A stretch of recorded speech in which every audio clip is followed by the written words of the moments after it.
Салам достор, биздин каналга жазылыңыздар. Башкалар көрсөтпөгөндү биз көрсөтөбүз.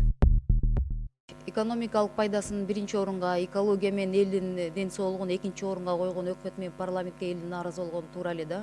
Баарыңар түшүнүп жатасыңар. Мен бир кыскача маалымат окуп коеюнчу. Кыргызстанда уран иштерине 20 лицензия берилиптир. Ошондо действующий азыркы убакта 12. 2 лицензия Панфиловский, Сыгатинский район Чуйской области до 24 до 23-24 года. ОСО Экслибрис Групп 7 до 19 года. ОСО Ан Компани Токтогульский район Жалалабадской области до 20 года лицензия. ОСО Карасайкен Алайский район Ошской области. В Чаткальском районе Жалалабадской области. В Баткенском районе уранга тоже берилиптир да. ОСО Аян Инвест до 22 года Сыгатинский район. ЗАО Примера Групп до 26 года Аксуйский район. Кызыл суу керек Ошская область. 20 лицензияны 12 иштегенде бул кандайча болуп атат да? Бунун баарына эл да билбейт болуш керек бул маалыматты. Эртең ал жерде ызы чуу чыкса кантесиңер? Куатбек Айылчевич. Урматтуу Элвира Жыгалбековна, бардыгы 18 лицензия биздин тактаган маалымат боюнча. Бирок анын бардыгы 9 жалаң уранды чалгындоого, 9 уран менен кошко башка металлдарды чалгындоого берилген. Бир дагы лицензия бүгүнкү күндө иштетүүгө берилген лицензия жок. Бунун баардыгы чалгындоо иштери жүрүп жатабы ошол жакта? Өзүңүз Ошол айткандай, 9 лицензия боюнча. Өзүңүз айткандай көпчүлүгү бүгүнкү күндө лицензияны алган, бирок иштерди жүргүзбөй эле тургандар бар, чалгындоо иштерин жүргүзүп аткандар бар. То есть ал жерде жүргүзөбү, жүргүзбөйбү сиз аз билбей турасыз азырынча. Так маалыматты атайын органдын жетекчисине берип койсун азыр. Элвира Жыргалбековна, бүгүнкү түз уранга берилген 9 лицензия бар. Анын как сопутствующий уран кеткен дагы 9 лицензия бар. Башында ошо менен 18 лицензия бар бүгүнкү күндө. Куатбек Алчы айткандай, казуу эмеге бериле элек, колдо жок. Маалымат бар, себеби отчеттор тапшырат булар. Бирок толук кандуу иштер жүргүзүлө элек. Жүргүзүлөбү? Мен оюнча азыр жок, сиздин оюңузча эмес, сиз элге так маалымат бериңиздер. Эртең мына Кыргызстандын дагы 5 аймагында ызы чуу чыкпайбы? Ушуга карап туруп, бүгүнкү чечимге караштырып биз кабыл алабыз.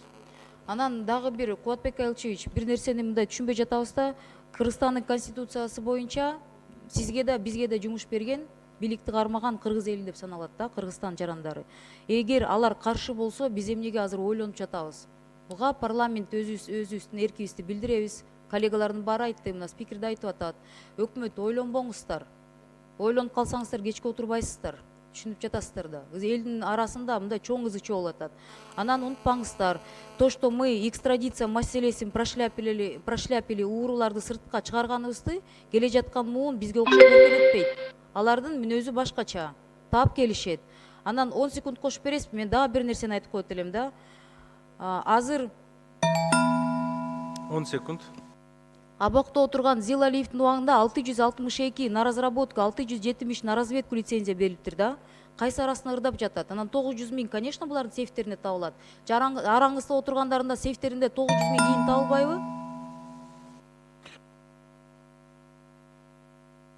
Урматтуу Элвира Жыгалбековна, жаңы өкмөт иштеп баштагандан бери бир дагы лицензия берилген жок.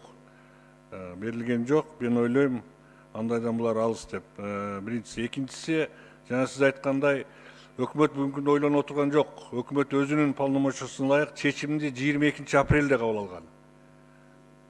Өзүңүздөр билгендей, мына митингге чыккандардын кээ бирөөнүн ой пикирин уктуңуздар, ал чечимге ишенбейбиз деген маселелерди көтөрүп чыгып атышат да. Эми мен бул жерде мени кечирип койсун, сөзсүз түрдө калайык калктын мнениясы менен өкмөт, мамлекет эсептешкен үчүн ошондой чечимдер кабыл алынды десек болот да. Анан мен дагы бир жолу айтайын, эгерде разработкага берүү үчүн чечим кабыл алыныштын алдында сөзсүз түрдө экспертизалар жүргүзүлүп, ошонун ичинде бир пункт болуп мыйзамда каралган элдин мнениясы сөзсүз түрдө эсепке алынат. Разработкага бериш үчүн. Бүгүнкү күндө разработка жөнүндө эч кандай сөз болушу да мүмкүн эмес. Ошондуктан мен ойлойм, өкмөттүн бүгүнкү күндөгү позициясы, мына позициясын премьер-министр Мухаммедкалый Дүйшекеевич 22 апрелде так толук кандуу айтып жеткирди деп. Рахмат.